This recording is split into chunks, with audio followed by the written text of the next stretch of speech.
jijjiiramni dhufa isin ta'u akkuma yeroo adda addaa yoo ta'u dhiif ta'u ofumaa gadan taree kufa biyyoonni rakkoo guddaa hin qabu laasuma taniifuu san osoo hin tahin waan namoota akka kiyyaatarraas kan eeggamu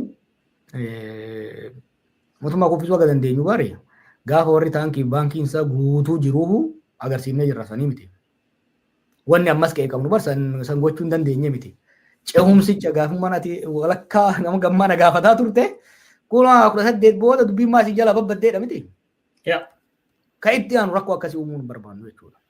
We have to make sure maaliif inumaa haalli amma jiru kan 2018 irraa hamaadha. Maaliif 2018tti yoo xiqqaate sirna ture. Sirna dhaallee barra. TPLF irraa sirna dhaallee. Amma sirni hin jiru. Bulteera. So amma gaafa duraa sirna dhaallee sirna san qajeelchuu ture. Sirna abbaa irree ta'e olaantummaa garee tokkoo qabu san sirna dimokiraatawaa kan hirmaannaaf walqixxummaa saboota hundaa qabutti jijjiiruu ta'e 2018 booda mishiniin ce'umsa the transitional plan. Ce'umsi itti aanu amma of duuba deebi'aa jechuudha. Maaliif sirna jaaruu qabna deemne sirna jaarreet sambooda gara dimokiraasii kan deemu. Kanaaf fakkeenya ce'umsa itti aanu keessatti hojiin duraa maali lola dhaabuu ta'a. Lola dhaabuu. Lola eega dhaabdee booda araara uumuu gaafata. Araara eega uumdee booda madaa uumame kana fayyisuu waan diigame jaaruu gaafata. Sambooda dimokiraasiitti kan seenu. Osoo abiyyi jiru kun hin danda'amaa boojaa? Osoo abiyyi jiru kun hin danda'amaa? Hin danda'amu kun. Garuu osoo abiyyi jiru garuu itti yaaduu qabda itti qophaa'uu qabda. Osoo abiyyi jiru itti qophaa'uu qabda ammumaan. Wanti deemaa jiru jira kanaaf Oromoodhaaf wanti abdii keessan jira. Deemaa jira maal mariin naafate goonuu isaanuma bara.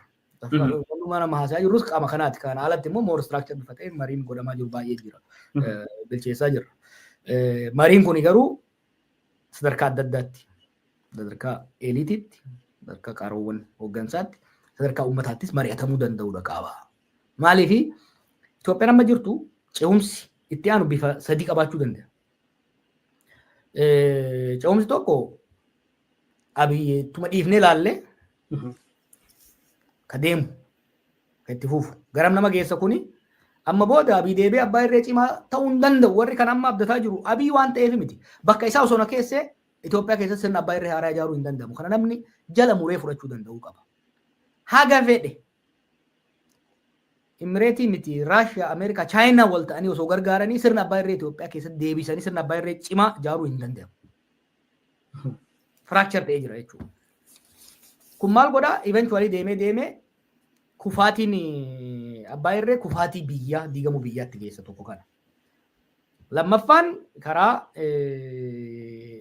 kallattiidhaan immoo dimokiraasiitti ceenee hojjete fakkeenyaaf osoo waliin mari'attee osoo lola osoo hin dhaabin walhubannaa siyaasaa osoo hin dhaabin namichuma garagalchitee filannoon godhee hedduu taates kunis anarkii biraa keessa geessa.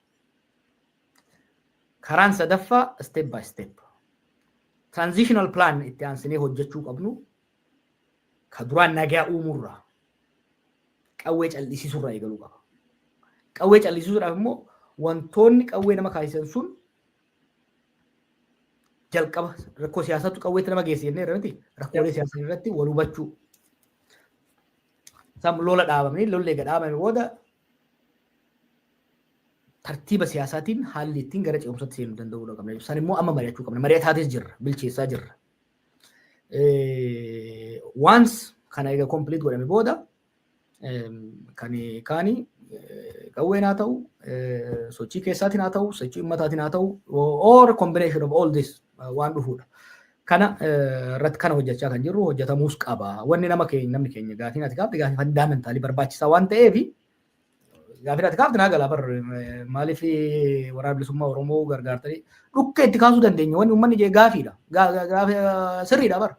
Kaanee marroo cinaa fi hiriirree itti haa deemnu yoo jenne yookiin immoo akka warri amma bilisignaa shakku kana waraana bilisummaa Oromootiif humnoota hidhatan ka Amaaraas ka Tigrees kanas wal taasisuu itti deemuu dandeenya. Achuun gahu kan Oromiyaa keessaa kana daara goree arayuu dandeenya bar. Hin jirtu waan hin jirre ijoolleen amma angoree jirtu they don't exist. Hin jiran. They are just simple killing machines. Sun rakkoo guddaan qabu. Garuu kan qabsoofnu duris waan jechaa ture jira kan qabsoofnu wayyaanii qofa irratti miti waan wayyaaniin Tigree taate qofaaf miti. Fundamentaalii kan qabsoofnu jireenya uummata keenyaa fooyyessuudhaaf, nageenya isaa fooyyessuudhaaf, dinagdee isaa fooyyessuudhaaf, mirga isaa fooyyessuudhaaf. Kan ammoo sirnatu fooyyessa. Kanaaf sirna bututaa amma jiru kana sirna cimaadhaan ijaaruudhaaf jalqaba mataa irratti ijaaramuu qaba jechuudha. Kanaaf amma imalan biyya Ameerikaattis biyya adda addaattis godhuun hojiin irratti hirmaachaa jiru. Namoonni hedduun irratti hirmaachaa jiran ijoollee teenya qofaa miti ijoolleen teenya waliin mari'ataa jirra kun waanonni miti. Kunis mari'achaa turre irra. Akkuma isaan shakkan immoo humnoota kaabaa isaan jiran wajjinis mari'achaa jirra. Maaliif biyyattii of qofaan ijaaruu hin dandeessu. Biyya san amma booda waloodhaan kan ijaaramuu danda'u. Olaantummaan garee tokkoo, olaantummaan nama tokkoo, yaadni nama tokkoo kophaatti biyya san fayyisuu hin danda'u. Kanaaf mari'ataa jirra. Mariin sun rood maappii Abiy jibbu tokko hin jiraami. Rood maappii waloo humnoota siyaasaa biyya sanii hammate. Jiddu galeessa godhamee erga qophaa'ee booda kan ta'e ta'a jechuudha. Dansaa gaaffiidhuma lammaffaan isin kaasee isin yaadachiisuudhaa fi jecha tokko nuti dabalee isin kaasuu barbaada. Qabsoon Oromoo kriitikal har'a maalirra jira waan jedhu isin kaasee ture kanuma wal qabsiisee jechuukooti. Waan baay'een akkasitanii jirtan dhugaadha. Kallattii garaagaraatiin mootummaa kana kuffisuun akka danda'amu TPLF caalaa humna akka hin qabne dhiyeessuun hin danda'ame kan ammoo hin dandeenyaa waan jedhuun akkasitanii jirtan dhugaadha. TPLF Taaddaluu Tamaam ilma ishee reeffa ilma ishee irra teessistee waan baay'ee goote Dambidoollotti. Abiy Ahmed immoo guyyaa guyyaadhaan inni sun ikkoo bara dheeraa gidduutti qabsoo guddaa gidduutti guyyaa tokko raawwatameetidha. Fincila guddaa kaasee dhiiga namoota danfise. Har'a du'uun namaatu ajjeefamuun namaatu achuma Dambidoollotti Amaanu'eel Wandimmoo gurbaa'edhaan shubbuxii mormatti rarraasan achumatti addabaabayii gubbaatti bakka haatiif abbaan jiranitti kan rashanan. Suni guyyaa guyyaadhaan Oromiyaa guutuutti raawwatamaa jira. Viidiyoo wanti badarbee ati maxxansaa turte sana dura waggaa ja'a maxxansaa turre miti. Waggaa ja'a. Haala wal fakkaata. Dookumentarii ani teeraa GB teeraa lamaatii ol viidiyoodhuma wal fakkaata akkasitiin guutamee jira dookumentiin kun. Hamma yoomittidha eegama. Murtoon yeroo gabaabaa haala qabsoo Oromoo amma irra jiruutiin kan akkana kaasuun barbaade xumuraaf gaaffii Oromoo. Abiy maal godhe ilaali warri TPLF suni nyajjeen suni hidhuya. That was political killing bar. Yeah. Our political limit. This is sadistic. Wanni amma Oromiyaa keessatti ta'aa jiru keessattuu wanni Oromiyaa keessatti ta'aa jiru amma immoo Amaaratti illee ce'ee jiru. Dur bar namni wal mormee wal dura dhaabbatee wal ajjeesa. Har'a bar bashannanaaf nama ajjeesu rabbi jee. The Ethiopian state has been transformed into criminal enterprise. Yeroo Mallasitti it was an authoritarian developmental state. Sirna abbaa irree guddina dinagdeerratti hundoofte turte. Sirna abbaa irree gaafiin qabu nama ajjeesanidha. Garuu sirnatu sijjeesa, sirnaa sijjeesa, mootummaa sijjeesa ture. Amma milishuma fedhe akka fedhe sijjeesa. Kasi ajjeesuun immoo gadi baatee waan mormiteef osoo hin ta'in waan nuti qabu. Bilbila si harkatti ergee bilbila san sirraa fudhachuu barbaade ajjeesa. Kuni anarkii, anokrasii kasiin jedhu sun this manifestation of extreme violence bifa adda addaatiin godhamaa jiru kuni kana wanni namni keenya hubachuu qabu. Sirni laaffatee the Ethiopian state became extremely weak and extremely violent. Violensiin kun immoo kan jiddu galeessaan to'atamu qofa osoo hin ta'in decentralized, disorganized violence. Yeroo baay'ee dur illee kaasee kan hin jechaa turu. I think Huntington irraa hin fudhadhe fakkaata. The most dangerous thing for society is disorganized violence. Sirni abbaa irree yookiin immoo sirni riphee lolaa cimaan kan nama ajjeesuu nama hidhuu wayya. Sirni riphee lolaa hedduun jiraachuun tokko mootummaan humna isaa to'achuu hin dandeenye. Namuu sirni mootummaa keessa jiru sun akka fedhan nama ajjeesu sun disorganized violence jennaan. Hokkarri tartiiba hin qabne kun it became really a criminal enterprise biyya sanitti. Hammam eegama? Hin eegamuu hin qabu.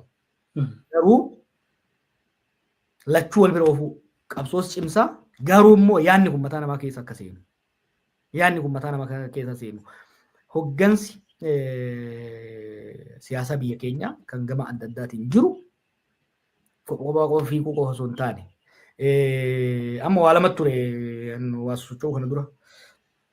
Gariin namaa bakka namichi kun badaadha haa ta'u immoo umrii dheeraa jira hangas amma yoo dandeenye nyaadha wagati gadheen jiraadha jedha.